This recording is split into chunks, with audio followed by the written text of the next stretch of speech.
ya di sosial media semuanya tuh lagi rame banget soal perang dagang yang dimulai sama Trump gitu kan. Sekarang adalah bagaimana ada kesepakatan dari pemerintah Indonesia dan pemerintah Amerika Serikat yang mau menurunkan tarif impornya Indonesia ke Amerika Serikat 32% sekarang jadi 19%. Tapi ya ada ya kesepakatan-kesepakatan yang bikin kita apa ini?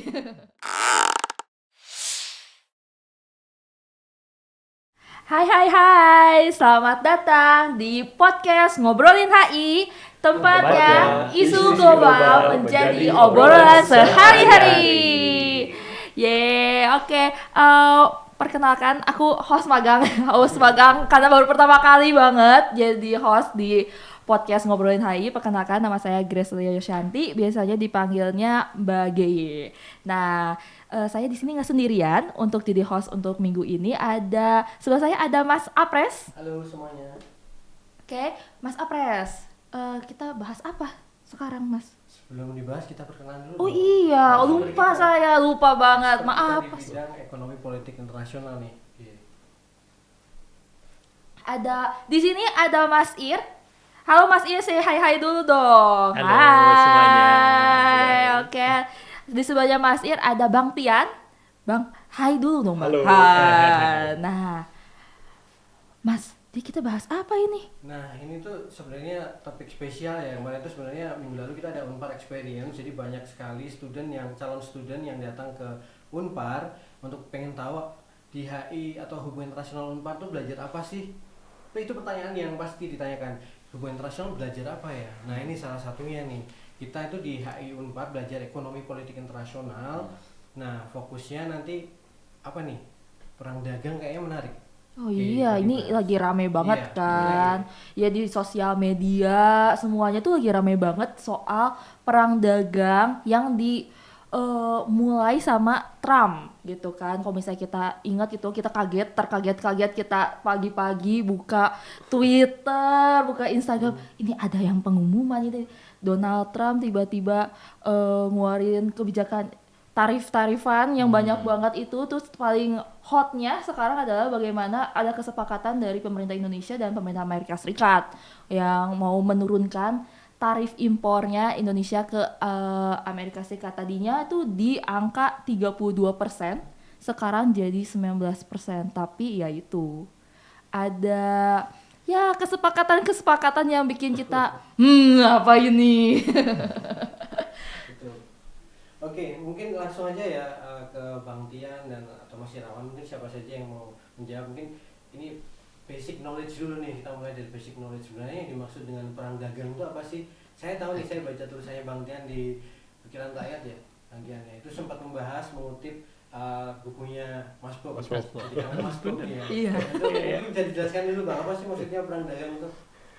Ya, perang dagang itu kan sebenarnya ya perang terkait penetapan tarif gitu ya di antara dua negara gitu ya. Yang apa tujuannya sebenarnya apakah kemudian itu merupakan tindakan balasan atau untuk tujuan yang lain, biasanya melindungi ekonomi domestik. Jadi biasanya perang dagang itu ditandai dengan ini, penetapan hambatan-hambatan perdagangan, baik hambatan tarif maupun hambatan non tarif. Oke, menarik banget tuh. Jadi ada kepentingan nasional melindungi kepentingan domestik, kemudian ada hambatan tarif. Mungkin Mas Irawan ada yang mau ditambahkan dari perspektif Mas Irawan, apa sih perang dagang itu? Oke, terima kasih untuk pertanyaannya Pak Apres ya. Jadi pada dasarnya setidaknya menurut pandangan saya, apa yang terjadi di sekarang-sekarang ini, apakah perang dagang atau yang negosiasi dengan Indonesia ya, itu sebenarnya adalah sesuatu yang sangat khas menjadi materi ekonomi politik internasional. Kenapa itu seperti itu? Karena kita bisa lihat agak berbeda pendekatannya dengan fakultas yang lain ya. HI melihat bahwa ekonomi itu bukan hanya dipengaruhi oleh faktor-faktor ekonomi, tapi juga oleh faktor-faktor politik, termasuk oleh geopolitik. Nah, disinilah kita bisa melihat atau menempatkan perang dagang dan negosiasi Indonesia dengan Amerika, misalnya gitu ya. Nah, jadi yang saya acu adalah kalau dalam tulisannya Pak Christian itu dari bukunya Profesor Bob ya, gitu. Profesor. Nah, saya akan mengacu pada 2 referensi. Pertama adalah dari Charles Kindleberger dan yang kedua adalah dari Robert Gilpin. Nah, kedua-duanya melihat bahwa ada seperangkat peran yang harus dimainkan oleh hegemon, dalam hal ini Amerika Serikat saat dalam kurun-kurun waktu ini Amerika Serikat, tetapi terutama oleh Gilpin dikatakan bahwa peran-peran untuk menstabilkan perekonomian global ini hanya mau dilakukan oleh negara hegemon kalau dia mempunyai atau ketika ambisi atau agenda strategisnya terpenuhi. Nah, disinilah terjadi atau saya menempatkan perang dagang. Jadi dalam pikiran saya, perang dagang adalah sebuah usaha dari sebuah negara hegemon dalam arti Amerika Serikat yang berupaya untuk mempertahankan posisinya sebagai hegemon di dalam situasi dinamis, terutama karena adanya rising power, economic power dari China. Kurang lebih seperti itu yang saya lihat. Jadi tools Mas ya, Apa itu? alat ya. Ya, seperti sebuah cara, alat atau strategi gitu ya. Ya, tadi Mas Ira juga ambil poin penting ya, ekonomi politik tuh beda nih. Belajar ekonomi di HI itu pasti ada bedanya karena ada sangkut pautnya dengan politik gitu ya. Lagi ada pertanyaan lain nggak? Nah, iya, ini mau nanya nih Mas, Bang. Menurut Mas dan Bang, sekarang tuh situasinya gimana Mas? Itu apakah situasinya lagi memanas kah, lagi muncak-muncaknya, atau lagi mulai mendingin? Saya pengen tahu gitu sih Mas, Bang. Kalau lihat ya, apa yang terjadi sekarang kan sebenarnya kita ada di dalam era gencatan tarif gitu ya. Kalau ada orang bilang biasanya gencatan senjata, ini gencatan tarif gitu ya. Ini kan fokusnya sebenarnya ke perang dagang antara Amerika Serikat dengan Tiongkok. Mereka sebenarnya sudah berdiskusi gitu ya, bernegosiasi sebelumnya di London, sebelumnya di Geneva gitu ya, dan bersepakat menunda penetapan atau menghentikan sementara penerapan tarif impor ini gitu ya di antara kedua negara, Amerika Serikat dan Tiongkok. Dan itu 90 hari ke depan sampai di tanggal 12 Agustus 2025. Nah, kesepakatannya sebenarnya di antara mereka berdua dari yang angkanya ratusan persen itu gitu ya, turun ke produk Tiongkok masuk ke Amerika Serikat kena 30%, produk AS ke Tiongkok kena 10% gitu. Jadi kalau dilihat apakah sekarang sedang puncak-puncaknya atau mereda, sebenarnya sekarang sedang mereda. Tapi kita masih tunggu gitu ya. Contoh dalam konteks Indonesia, kan kita kena yang baru itu 19%. Itu baru akan diterapkan tanggal 1 Agustus 2025. Artinya dalam 2-3 hari ke depan ya ini masa-masa krusial gitu ya untuk mitra-mitra dagangnya Amerika Serikat. Apakah nanti mereka akan kena seperti kita, diturunkan atau bahkan nambah, naik gitu ya. Nah, hal yang sama juga terjadi dengan Tiongkok, termasuk juga dengan ini AS gitu ya. Mereka baru akan berunding lagi gitu ya. Mereka akan berunding nih di akhir bulan Juli ini gitu ya. Apakah lanjut atau di stop atau berdamai. Nah, kita tuh masih belum tahu. Tapi kalau kita lihat sekarang situasinya tuh lagi mereda karena lagi dalam masa-masa gencatan tarif lah gitu istilahnya. Gitu. Mas Ir, ada pendapat lain mungkin? Oke, saya mungkin mau sharing lah ya, dalam arti saya sebenarnya khawatir ya, peredaan ini adalah sebuah kondisi yang temporer. Karena saya melihatnya tadi dari sebuah perspektif bahwa ini adalah suatu upaya dari Amerika Serikat untuk mempertahankan posisinya sebagai hegemon, ya. Nah, dan tarif adalah hanya salah satu cara untuk mempertahankan posisinya itu. Ketika kita bicara tarif, kita bicara secara spesifik kepada perdagangan, ya. Dan kita bisa ingat bahwa reciprocal tarif itu muncul karena imbalance perdagangan kan gitu ya, imbalance perdagangan. Nah, karena adanya imbalance perdagangan sehingga Donald Trump ini menggunakan instrumen tarif. Nah, tapi kalau apa yang saya pikirkan itu benar, bahwa ini adalah sebuah upaya untuk mengembalikan atau mengamankan posisi hegemon Amerika Serikat, saya rasa ini belum akan berakhir. Akan muncul agenda-agenda lain, ya. Misalnya seperti finansial global, ya, dedolarisasi.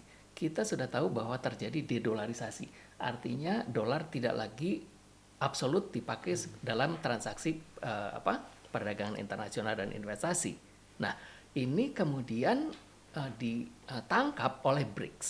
BRICS nampak sebagai sebuah kumpulan negara-negara yang berupaya untuk menyaingi Amerika Serikat dalam hal finansial global. Mereka belum berhasil melahirkan mata uangnya sendiri, belum sampai di situ, tapi sudah tampak adanya penggunaan mata uang lain selain daripada dolar, yakni yuan, ya. Nah, ini adalah arena yang kedua, ya. Nah, kita bisa lihat bahwa di dalam logika seperti ini, logis sekali bahwa Amerika Serikat itu sensitif terhadap negara-negara yang ada di dalam BRICS. Dan susahnya kita masuk dalam BRICS, ya. Jadi kita tuh dilihat dengan curiga oleh Donald Trump ini. Wah, ini mau ngapain ya gitu ya. Nah, ini ya. Ini adalah arena yang kedua, sehingga saya rasa belum akan berakhir. Belum lagi arena-arena yang lain, ya. Itu akan dipertahankan oleh Amerika Serikat, termasuk misalnya persaingannya dengan China tentang chip. Kenapa chip? Karena chip adalah sebuah elemen yang akan menentukan keunggulan produksi sebuah negara. Amerika Serikat adalah pada teknologi tinggi chip, ya, di mana ketika negara tertentu itu menguasai teknologi chips dan rangkaian global supply chain-nya, dia akan hampir dipastikan menempati posisi tertinggi dalam perekonomian global. Sehingga bottom line saya rasa saya khawatir, ya, ini adalah baru ronde pertama nih, ya, ronde pertama agak menurun sedikit. Nah, tapi apakah benar akan menurun gitu, ya, menurun terus gitu, ya? Saya khawatir enggak, ya, enggak, karena agenda Amerika Serikat sebagai yang berupaya untuk mempertahankan posisinya sebagai hegemon belum terpenuhi. Demikian yang saya pikir. Mas, mau lanjut ke yang hegemon tuh, pembahasan yang menarik gitu, Mas. Terkait hegemon, kan hegemonnya saat ini Amerika Serikat gitu ya. Apakah memang ada agenda nih China ini berupaya untuk menggoyang posisi AS sebagai hegemon? Gitu. Nanti Bang Jan juga boleh memberikan tanggapannya. Oke, jadi apakah mungkin pertanyaannya apakah China mempunyai agenda untuk menjadi hegemon gitu, ya? Oke. Dari apa yang saya teliti, tampaknya sebenarnya China itu tidak bermaksud untuk menjadi hegemon. Karena untuk menjadi hegemon itu kita bisa lihat, ya, ada beberapa persyaratan. Misalnya membuka pasar untuk produk negara-negara lain. Nah, Amerika Serikat kan sementara ini melakukan hal tersebut. Tapi hasilnya apa selama beberapa dekade? Defisit kan? Nah, itu, ya. Jadi ini merupakan beban, ya. Dan kemudian apalagi? Misalnya hegemon juga harus intervensi pada kasus-kasus di mana perekonomian global itu terganggu. Nah, saya rasa China akan enggan melakukan ini karena dia kan sebenarnya juga tidak senantiasa patuh pada perekonomian rules dari perekonomian global, ya. Nah, hal yang lain adalah misalnya kita lihat masalah Houthi. Di sana kan sebenarnya itu kan adalah daerah yang menyempit, di mana kapal-kapal komersial berlalu lalang di sana, dan disitulah salah satu urat nadi dan choking point, ya, dari perdagangan internasional. Ketika itu terganggu, negara hegemon itu harus intervensi militer, ya. Dan ini dilakukan oleh Amerika Serikat dengan mengirimkan kapal-kapal induknya ke sana. Kalau nggak salah ada 2 kapal induk di sana, ya. Nah, saya ragu China akan mau melakukan ini, ya. Jadi sebenarnya China itu enggan untuk menggantikan peran Amerika Serikat sebagai hegemon. Tetapi besarnya perekonomian, terutama growth-nya, ya, ini akan memposisikan dia secara tidak langsung sebagai penantang dari hegemon. Nah, ini yang saya lihat dari China. Jadi walaupun dia sebenarnya tidak berkehendak menjadi hegemon, tetapi pada suatu titik dia akan dilihat sebagai penantang hegemon oleh Amerika Serikat karena besarnya peran ekonominya yang mengglobal. Itu pandangan saya. Gitu. Makasih Mas Irwan. Kemudian mungkin ada pandangan yang lain atau Saya melihat dari sisi yang berbeda gitu ya. Berbeda, tapi untuk poin bahwa Tiongkok tidak ingin menjadi negara hegemon baru bisa dibenarkan gitu ya. Poinnya begini. Secara tidak langsung orang melihat apa yang dilakukan Tiongkok itu seakan-akan Tiongkok ingin menjadi negara hegemon. Padahal sih sebenarnya mereka hanya ingin menjadikan dirinya gitu ya menjadi negara besar, baik dalam konteks politik maupun dalam konteks ekonomi. Makanya di tahun 2015 gitu ya mereka mengeluarkan tuh Made in China 2025. Made in China 2025 secara sederhana itu punya dua fokus utama gitu ya. Menjadikan Tiongkok menjadi negara pemimpin global. Nah, itu yang mungkin diartikan tadi Tiongkok ingin menjadi negara hegemon baru, padahal sih tujuan dia pokoknya saya ingin menjadi negara pemimpin dunia gitu ya. Sama halnya seperti kita punya mimpi kan, tahun 2085 itu kita menjadi negara paling berpengaruh di kawasan Asia Pasifik. Gitu. Apakah itu kemudian ditranslasi orang sebagai kita ingin menjadi negara hegemon di tahun atau di kawasan Asia kawasan ASPAS gitu ya, itu hal yang berbeda. Yang kedua gitu ya, di Made in China 2025 itu sebenarnya Tiongkok ingin menjadi negara terdepan dalam sektor industri, teknologi tinggi dan manufaktur. Nah, ini yang kemudian dilihat oleh Amerika Serikat sebagai upaya menggoyang posisi hegemoninya US gitu atau Amerika Serikat. Jadi ya tadi sama gitu ya. Persepsi orang atau apa yang dilakukan Tiongkok memang seakan-akan dilihat sebagai usaha menggoyang Amerika Serikat. Padahal kalau kita lihat dalam konteks yang berbeda atau point of view yang berbeda, sebenarnya Tiongkok hanya sekedar ya saya punya cita-cita kok. Wajar kan negara itu punya cita-cita karena semua negara punya kepentingan nasional. Gitu. Terima kasih Bang, seru banget ya, jadi kayak tertuduh gitu ya. Iya. Mau mengambil perannya padahal mereka ada agenda kepentingan nasional sendiri gitu. Nah itu tadi perang dagang US dan China. Sekarang kita mau melihat nih dampaknya buat Indonesia itu apa sih sebenarnya? Nah, Bang, mau nanya nih. Jadi posisinya Indonesia tuh gimana sih di antara Amerika Serikat sama China gitu? Kan kemarin Bang Tim baru ngeluarin tulisan di koran, ya opini pribadi itu soal Indonesia dan Amerika Serikat yang info terbaru. Nah, itu bisa di-recap nggak sih, Bang? Oke, pertama gini,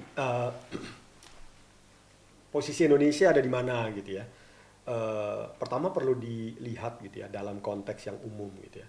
Kebijakan luar negeri kita tuh apa sih? Gitu. Kalau kita dengar apa yang disampaikan Pak Prabowo ya pada pembukaan Indo Defense kemarin 2025 tuh statementnya tegas gitu ya.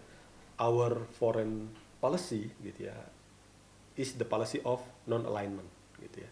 Kebijakan luar negeri kita ya pokoknya non-blok. Yang kedua dia tegas gitu ya. Indonesia foreign policy gitu ya, dia tuh sampaikan jelas sekali gitu ya ngomong is the policy of good neighborhood gitu ya. Artinya kita berteman dengan siapapun gitu, even negara-negara yang jauh dari kita. Jadi dalam konteks ini ya kita sebenarnya ada di posisi kita tidak memihak Amerika Serikat, kita tidak memihak Tiongkok karena kita ingin ya dengan prinsip bebas aktif sebelumnya gitu ya, kita ingin berteman dengan semua negara. Di sisi lain gitu ya, dalam konteks ekonomi sebenarnya dua negara ini merupakan pasar ekspor terbesarnya kita gitu ya. Tiongkok nomor pertama, Amerika Serikat nomor kedua. Sehingga dalam konteks perang dagang gitu ya, sebenarnya kita tidak berurusan. Apakah mereka akan terus melakukan perang dagang, ya itu urusan masing-masing negara ya, maksudnya urusannya US, urusannya China gitu. Tapi dalam konteks ketika perang dagang berdampak kepada Indonesia, ya kita perlu bersikap atau mencermati. Inilah yang kemudian dilakukan oleh pemerintah ketika misalnya gitu ya, kita kena tarif resiprokal 32% awalnya. Kemudian turun jadi 19%. Nah, itu kan sebenarnya ya bagaimana kemudian kita bisa memposisikan gitu ya, kita tetap berhubungan baik dengan Amerika Serikat, makanya ada proses negosiasi gitu ya, yang ya nanti kita bisa bahas lagi gitu ya, apakah sebenarnya negosiasinya itu menguntungkan kita atau tidak gitu ya. Lalu kemudian dalam konteks Tiongkok ya kita tetap menjaga hubungan baik dengan Tiongkok gitu, karena itu pasar utamanya kita, baik untuk produk ekspor maupun produk impor. Oh, gitu. Ada pertanyaan. Oh, apa Mas? Terkait ini menarik banget karena kan dari 32% kemudian mengirim delegasinya, kemudian turun jadi 19% gitu ya. Tapi mereka dalam kesepakatan itu Amerika Serikat tetap 0% ke Indonesia nih. Ada yang bilang tuh nanti wah harga handphone merek buah-buahan dari Buah-buahan dari ya. Amerika Serikat Tidak boleh nyebut merek ya. boleh dibahas. Buah-buahan. Bang, apa yang kita Oke. diuntungkan? Tentunya konsumen Indonesia kan diuntungkan tuh karena nol tarif, berarti harga elektronik turun drastis tuh misalnya. Oke, gini, yang perlu diingat ya, proses negosiasi itu kan artinya ada proses yang ditawar, ada sesuatu yang ditawar dan ada sesuatu yang ditawarkan. Proses negosiasi itu seperti itu, gitu ya. Nah, proses negosiasi itu juga bisa terjadi di ruang terbuka atau ruang tertutup. Ruang terbuka itu dalam forum-forum resmi, gitu ya. Ketika kita datang delegasi duduk bareng gitu ya, atau dalam forum-forum tertutup misalnya sambil ngopi gitu ya, atau kita datang ke tempat-tempat yang lain gitu ya selain di tempat formal gitu. Nah, dalam konteks ini sebenarnya apakah win-win? Win-win karena yang pertama gitu ya, tapi win-win situation tuh jangan dilihat harus sama-sama winnya tuh sama gitu ya. Win yang pertama itu untuk kita gitu ya, yang pertama kita harus apresiasi gitu ya, seperti namanya Mas Apres tuh kan, harus apresiasi kita mendapatkan penurunan besaran tarif dari 32% menjadi 19%. Itu bukan hal yang mudah, apalagi jika kita lihat rasanya di kawasan Asia Tenggara gitu ya, itu kita salah satu negara yang mendapatkan penetapan tarif terendah ya. Yang pertama tentu Singapura 10%, kemudian kita 19%, Vietnam dan Filipina 20%, Malaysia dan Brunei 25%. Yang lagi perang nih sekarang Kamboja dan Thailand 36%, Myanmar dan Laos 40%. Jadi artinya gitu ya, dalam konteks kawasan Asia Tenggara kita tuh menunjukkan bahwa ya kita menjadi salah satu negara yang mendapatkan penetapan tarif yang cukup rendah. Dalam konteks yang lain gitu ya, 19% juga perlu dilihat itu menguntungkan daya saing produk ekspornya kita di pasar Amerika Serikat. Apalagi kalau kita lihat tadi, kompetitor kita siapa sih di pasar Amerika Serikat? Ya, kita juga bicara jangan bicara Tiongkok gitu ya. Maksudnya dalam konteks Asia Tenggara, kompetitor kita Vietnam sampai kita podcast hari ini mereka masih di angka 20%. Jangan lupa gitu ya, penetapan tarif resminya nanti di tanggal 1 Agustus. Jadi masih ada berapa hari ya? 2 atau 3 hari ke depan nih.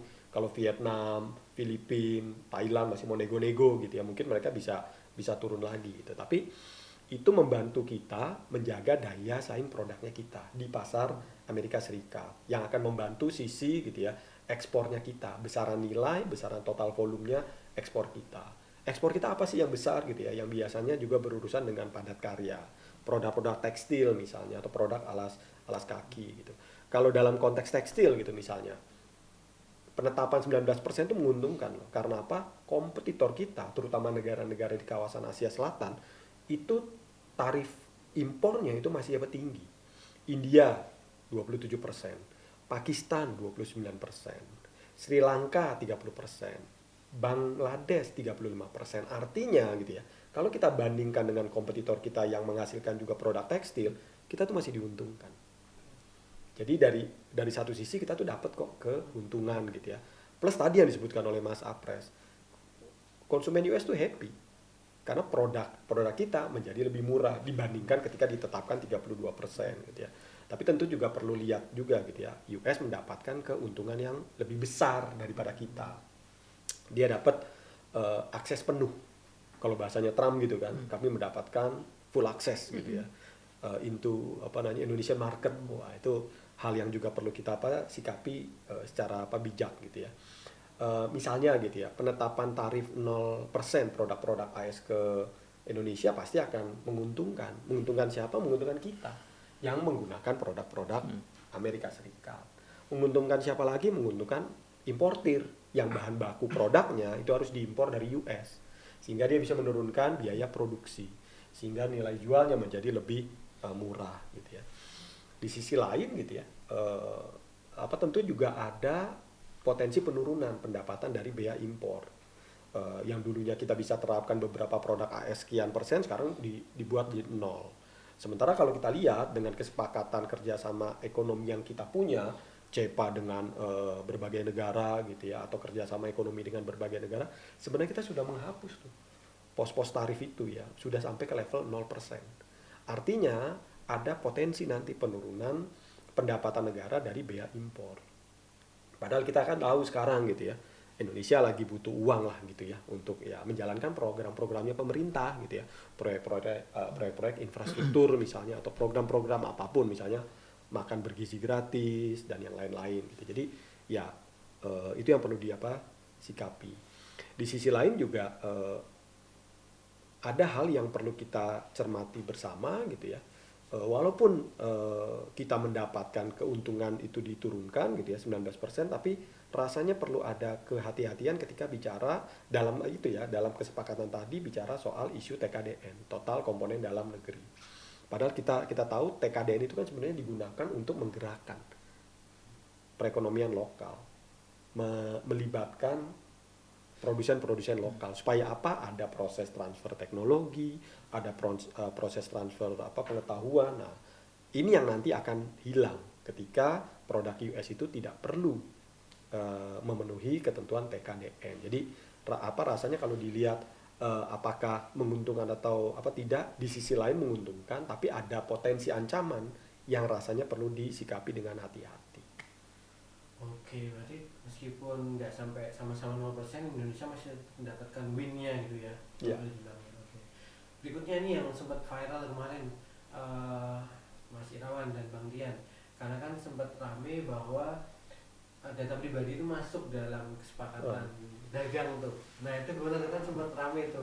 Itu maksudnya gimana sih? Karena kan ada kesepakatan itu juga menyangkut kesepakatan pemindahan data pribadi lintas negara. Nah, apakah data kita itu dijual? Soalnya di sini aja fotokopi bisa jadi bungkus gorengan gitu kan. Sedih banget ya.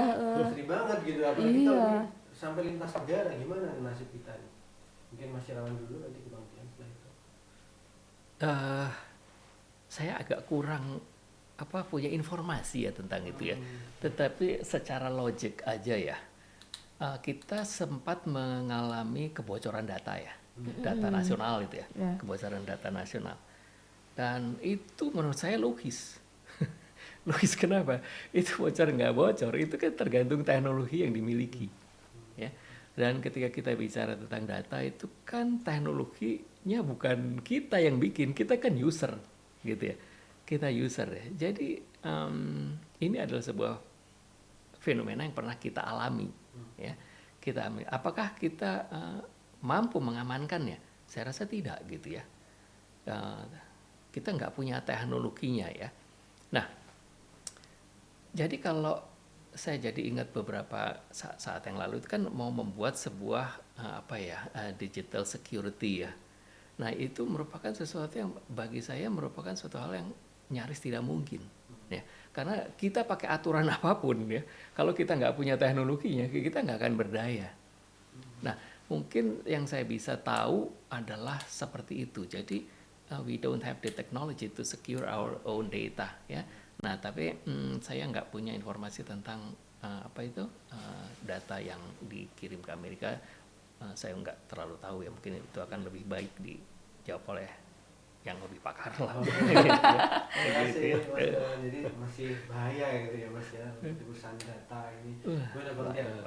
Jadi gini, sebenarnya itu hal yang cukup mengagetkan ya ketika dalam kesepakatan atau dalam proses negosiasi muncul kesepakatan transfer data pribadi.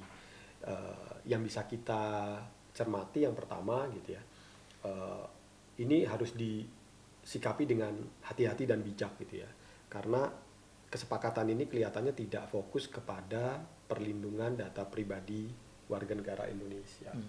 Ini rasanya lebih merujuk kepada kepentingan bisnis perusahaan-perusahaan Amerika Serikat yang bergerak di dalam pengelolaan data gitu ya. Data itu penting untuk perusahaan bisnis, data tuh bisa digunakan untuk melihat misalnya ya, algoritmanya tuh bisa digunakan untuk melihat preferensi orang tuh apa sih, belinya maunya apa, range harganya berapa, belinya kapan gitu ya. Kan ada orang-orang ya, normalnya kan orang belanja di jam-jam itu ya, di jam-jam. Makanya kalau kita lihat e-commerce tuh kadang-kadang suka ada diskon yang besar gitu, tapi jamnya tuh aneh. Jam 2 sampai jam 4 pagi gitu misalnya, itu diskonnya besar-besaran. Nah, itu yang digunakan gitu ya. Data itu yang digunakan untuk kemudian jadikan bahan untuk strategi bisnis. Nah, sekarang kita jadi tahu kan, pasti pernah dengar ya gitu ya, statement seperti ini. Those who own data own the world, own the Iya, future. iya. Nah, itu perlu hati-hati. Kedua gitu ya, kita punya Undang-Undang Nomor 27 tahun 2022, Undang-Undang Perlindungan Data Pribadi. Yang perlu disikapi gitu ya, apakah kesepakatan tadi itu melanggar atau bertentangan dengan Undang-Undang PDP.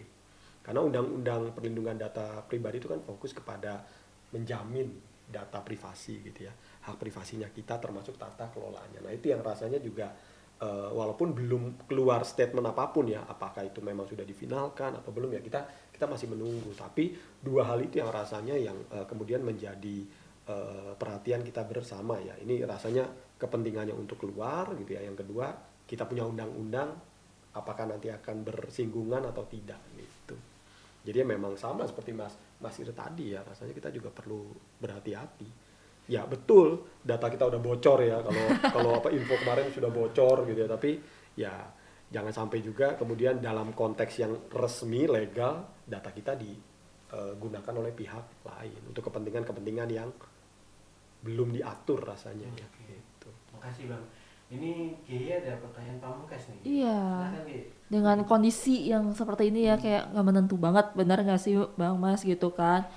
Apa aja sih yang bisa Indonesia lakuin gitu di tengah kondisi yang kayak gini? Kan bingung banget, iya kan Mas?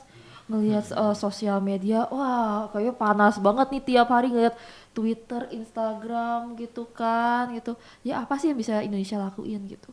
Dari Mas Ir dulu deh. Mas, gimana Mas? Ya, oke. Mungkin untuk menjawab pertanyaan Pamungkas ini betul ya, ini pertanyaan Pamungkas sih karena ini kayaknya susah banget ya. Tapi saya akan mencoba menjawabnya dengan memberikan beberapa skenario. Ya.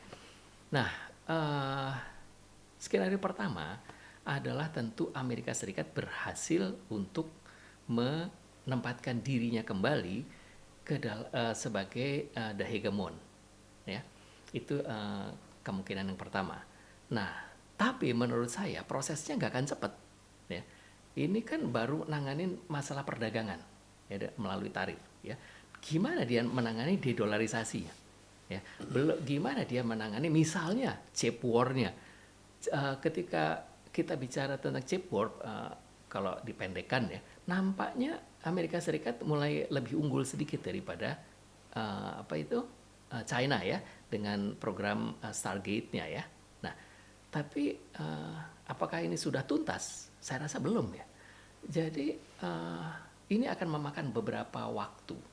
Dan di dalam beberapa waktu ini kita asumsikan Donald Trump ini nggak di-impeach ya. Kan bisa aja bener kan, tiba-tiba di tengah jalan di-impeach kan bisa gitu ya. Itu bisa aja. Tapi kalau dia tidak di-impeach, ini artinya dia akan cukup agresif menekan negara-negara lain termasuk Indonesia ya untuk mendapatkan keuntungan kembali. Nah, di sini adalah sesuatu yang berbahaya. Kenapa? Dia akan sensitif terhadap China. Jadi bagi sebuah negara yang bermain dia dengan dua pihak, padahal pihak yang lain itu lawannya, dia itu akan sensitif. Ya. Kalau nggak salah, masalah kita udah mulai dipertanyakan masalah solar cell ya. Solar cell yang 70% lebih katanya dari China. Nah, ini ada kemungkinan akan diungkit ini ya untuk mendapatkan sesuatu kompensasi yang lain ya. Nah, jadi kemungkinan pertama adalah dia menang tapi untuk waktu yang lama ya. Nah, tapi kalau kita melihat postur atau pencapaian dari tiga pihak ya, saya melihat bahwa kekuatan ekonomi global tuh ada Amerika Serikat, ada China, tapi ada juga Uni Eropa. Tanggal 24 yang lalu kan ada insiden kecil juga ya di Beijing ya, ketika timnya perwakilan Uni Eropa datang ke sana, bicara beberapa hal, kemudian karena tidak memuaskan, terutama karena posisi China yang dekat dengan Rusia, Uni Eropa menginginkan agar China itu persuade Rusia untuk tidak melanjutkan perangnya di Ukraina. Padahal selama ini kan China mendapatkan energi murah gas dari Rusia karena adanya perang Ukraina Rusia itu. Nah, salah satu hambatan adalah masalah ini sehingga kemudian Uni Eropa 1 hari lebih awal meninggalkan Beijing, ya, menandakan sesuatu masalah di antara mereka. Ya. Jadi kalau kita lihat kekuatan ekonomi global, Amerika Serikat, Uni Eropa, dan juga China. Ya. Nah, pada dasarnya kalau kita lihat beberapa indikator, misalnya size of the economy-nya, Amerika Serikat pasti paling besar ya, ada 30 triliun ya, itu paling gede. Uni Eropa 20, China juga kurang lebih 20 ya. Tapi growth-nya itu China paling tinggi, 5%-an. Ya. Nah, unemployment-nya, China mengalami persoalan unemployment. Kenapa? Karena industrinya itu aneh. Jadi industrinya itu overproduction gitulah, terlalu berhasil gitu ya. Terlalu berhasil, tapi karena terlalu berhasil, dia harus ada pasarnya kan. Nah, kalau pasarnya macet, ordernya berkurang, sehingga ada masalah employment ya. Masalah deindustrialisasi yang dicanangkan Donald Trump itu juga tidak terlalu berhasil. Padahal ini penting ya, apalagi ketika dihubungkan dengan industri semikonduktor ya. Nah, dari beberapa hal itu kita bisa melihat bahwa posisi Amerika Serikat nggak terlalu baik juga ya.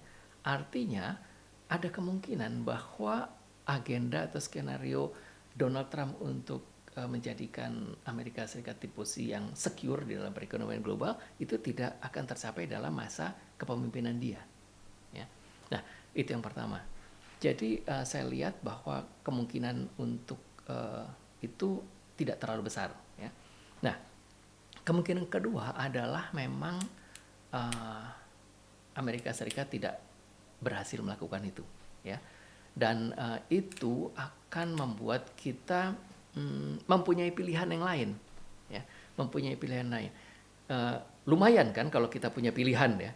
Nah, kalau sekarang itu yang saya khawatirkan adalah bahwa kita kan maunya kan bebas aktif ya. Jadi ke sini oke, ke sana enggak. Ke sana enggak, ke sana juga gitu ya. Nah, tapi kita aktif ke Amerika, kita udah melihat bahwa kita cukup dirugikan. Nah, apakah kita mau nyebrang ke China? Ini juga bukan dengan persoalan kan. Nah, tapi secara real sebagaimana yang tadi disampaikan oleh Bang Tian ini, perdagangan kita kan nomor 1 kan ke China ya. Nah ini posisinya adalah seperti itu. Jadi skenario kedua adalah bahwa upaya Amerika Serikat ini kurang berhasil.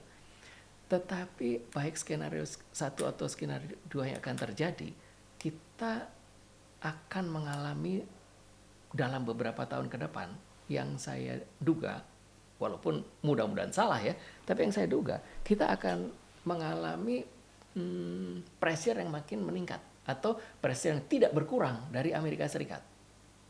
Nah, dalam kondisi seperti ini, seberapa jauh kita bisa netral?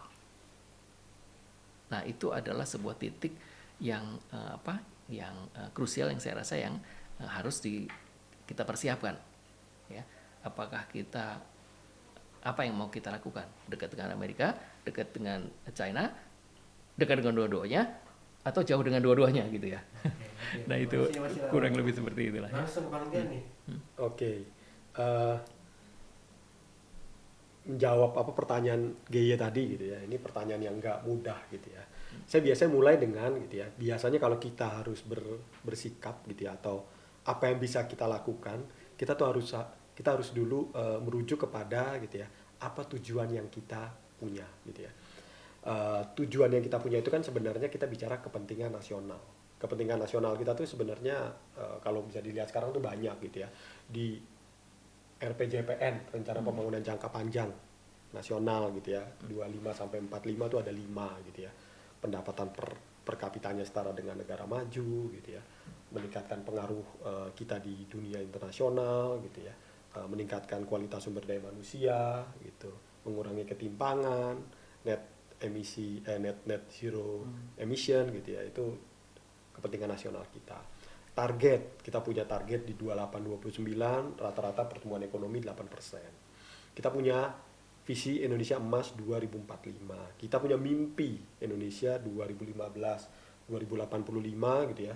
Dua mimpi besarnya itu negara paling berpengaruh di kawasan Asia Pasifik gitu ya, menjadi pusat barometer ekonomi dunia. Sehingga apa yang terjadi sekarang gitu ya, itu bisa menjadi gitu ya, kita bisa merujuk kepada kepentingan tadi gitu ya. Apa yang kita mesti lakukan gitu ya. Saya lihat gitu ya, ada dua sisi ya, eksternal dan internal. Eksternal pasti gitu ya, ya kita menjalankan diversifikasi pasar-pasar ekspor gitu ya. Dulu di era Presiden Joko Widodo kan kita punya kebijakan mencari pasar non tradisional baru gitu ya. Jadi cari tempat-tempat yang baru. Apakah di kawasan Amerika Selatan, kita sudah gabung dengan BRICS tuh, Brazil sudah kita pegang, Chili sudah kita pegang, Peru sekarang lagi kita garap. Nanti kita geser ke Bolivia, Argentina dan lain-lainnya. Kita masuk ke pasar Afrika gitu ya, dengan semangat Global South, kerjasama selatan-selatan mungkin bisa kita garap di sana. Kita main di kawasan Asia Pasifik karena itu mimpi kita nantinya gitu ya. Jadi diversifikasi pasar gitu. Yang kedua, ini sebenarnya tidak mudah tapi percepat perundingan kerjasama ekonomi. IPCPA Indonesia Peru yang baru dimulai di tahun lalu. Kalau apa bisa ya jangan lama-lama, jangan kayak IEU-CEPA gitu ya. Indonesia EU-CEPA kan sudah dari tahun 2016 gitu ya. Kalau bisa digolkan cepat seperti apa Chili gitu ya. Terus kita garap yang lain-lainnya gitu ya. Nah, itu hal-hal yang lain. Nah, kenapa saya bilang kita harus melakukan diversifikasi pasar ekspor? Pasar ekspor Amerika Serikat itu hanya mengambil 10-11% total ekspor kita ke dunia. Jadi artinya kita masih punya tuh 90% pasar yang bisa kita garap gitu ya di luar sana, diperdalam gitu. Nah, dalam konteks internal apa yang kita lakukan gitu ya? Jaga tingkat konsumsi masyarakat. Kenapa gitu ya? Kalau kita ingin mencapai tujuan-tujuan tadi gitu ya, rasanya kalau kita bicara soal pendapatan domestik bruto tuh, PDB kan rumusnya kan C plus I plus G plus NX gitu ya. Jadi C-nya dijaga, tingkat konsumsinya dijaga, jalankan aturan-aturan atau rubah aturan yang lebih investment friendly gitu ya, supaya investasi masuk ke kita, I-nya terpenuhi, G-nya government expenditure-nya juga dijalankan. Jadi belanja